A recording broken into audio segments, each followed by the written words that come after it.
آپ اگر مجھے پوچھیں کہ آپ نے اتنی عزتیں کیسے پائی ہیں تو میں آپ کو راز بتاؤں کہ یہ میری ماں کی دعائیں ہیں. میں آپ کو راز بتاؤں یہ میرے باپ کی سحری کے سجدوں میں بہنے والے آنسو ہیں. میں بتاؤں کہ یہ میرے اساتذہ کی شفقتیں ہیں، میرے مرشد کی نگاہ ناز ہے. لیکن میں آپ کو یہ راز آج بتانے لگا ہوں کہ آج اگر میں عزت کی اس مسند پہ بیٹھا ہوں تو میں نے طلباء کی خدمت کی ہے. جب یہ سوئے ہوئے ہوتے تھے تو میں ان کی لیٹرینیں صاف کیا کرتا تھا. آج اللہ نے مجھے ان بچوں کے قدموں کے صدقے سے عزتیں دی ہیں. یہ حافظ قرآن بچے، یہ طلباء، یہ اللہ کے مہمان ہیں. صحیح حدیث میں آتا ہے کہ طالب علم کے پاؤں تلے اللہ کے نوری فرشتے پر بچھاتے ہیں، جن پر رحمتیں اترتی ہیں، جن کے نیچے فرشتے بھی پر بچھا رہے ہیں. تم نے ان پہ بم گرائے اور انسانیت خاموش ہے. ہمارے استاد فرماتے تھے کہ ایک دارالعلوم تھا، وہاں طلباء پڑھتے تھے. تو یہ بچے ہوتے ہیں، بالخصوص حفظ کی کلاس کے بچے چھوٹی عمر کے ہوتے ہیں، اور اس عمر میں بچوں کی شرارتیں، بچوں کی اٹکیلیاں، یہ ان بچوں کے بچپنے کا حسن ہے.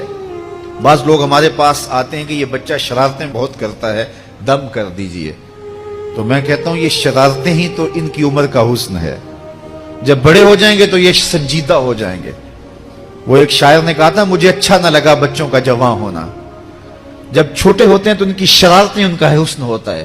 تو وہ سکول میں پڑھتے ہوں، وہ جامعہ میں پڑھتے ہوں، یا وہ کسی فیکٹری میں وہ معصوم بچے کام کرتے ہوں، کسی ڈھابے پہ چائے بیچتے ہوں، تو ان کی طبیعت میں وہ شرارتیں ضرور ہوتی ہیں. یہ ایک بچوں کے بچپن کا حسن ہے. تو وہ بچے تھے اور شرارتی مزاج تھا، اور ایک شخص ان کی خدمت کیا کرتا تھا. کبھی وہ گھی کا کنستر اپنی کمر پہ لاد کے لا رہا ہے، کبھی وہ آٹے کی بوری اپنی کمر کے اوپر لاد کے لا رہا ہے، اور بچوں کی خدمت میں لگا رہتا تھا. بچے تھے، کچی عمر تھی، شرارتی مزاج تھا. تو انہوں نے اس کا نام ڈال دیا حمار، گدھا. جب بھی بھوک لگی ہوتی اور وقت کھانے کا قریب ہوتا تو کہتے وہ ہمارا گدھا گیا ہوا ہے، ابھی لے کے آئے گا تو کھانا ہم کھائیں گے. تو آپس میں انہوں نے اس شخص کا نام جو ان کا خدمت گزار تھا گدھا رکھ دیا.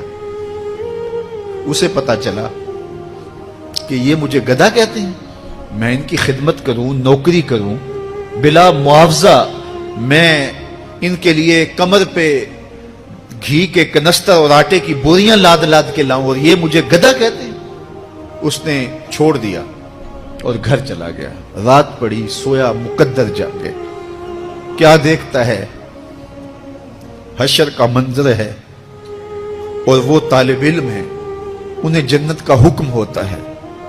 تو وہ اڑ جاتے ہیں اور ضد کرتے ہیں اور اٹکیلیاں کرتے ہیں، نہیں ہم نے جنت میں نہیں جانا جب تک ہمارا گدھا ساتھ نہیں جائے گا.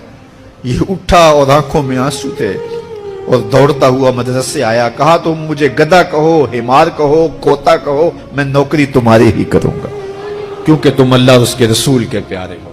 کتنے خوش نصیب ہیں وہ ماں باپ جن کے بچے حافظ قرآن بنتے ہیں. آپ کو پتا ہے قیامت کے دن حافظ کا تو جو مرتبہ ہوگا وہ ہوگا ہی ہوگا.